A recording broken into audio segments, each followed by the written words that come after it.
Welcome to the Banker Lamp. Please enjoy the video. In this video, I will explain how to play Fortnite on your laptop.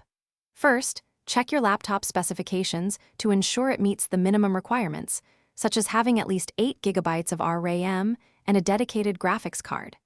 Next, make sure you have a stable internet connection, ideally with a download speed of at least 25 megabits per second.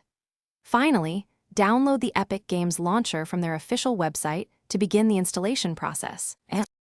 Once the Epic Games launcher is downloaded, proceed with its installation on your laptop. After installation, you'll need to either create a new Epic Games account or log in with an existing one. This account is essential for accessing Fortnite. With your account set up, navigate within the launcher to find Fortnite and initiate the game download.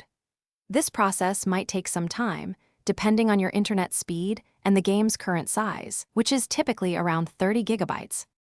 To ensure a smooth gaming experience, optimize your in-game video settings. Lowering settings like shadows, textures, and view distance can significantly improve performance, especially on less powerful laptops. Additionally, close any unnecessary applications running in the background that might consume valuable system resources. Regularly updating your graphics drivers is also crucial. Check for new versions at least once every 2 months to maintain optimal compatibility and performance.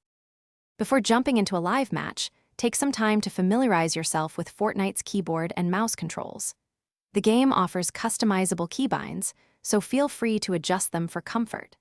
Consider completing the in-game tutorial or spending a few minutes in the practice range to get a feel for movement and shooting. Once you feel ready, select the Battle Royale mode and dive into your very first exciting match, aiming for that victory royale. Thanks for watching. If this was helpful, leave a like and consider subscribing. See you next time.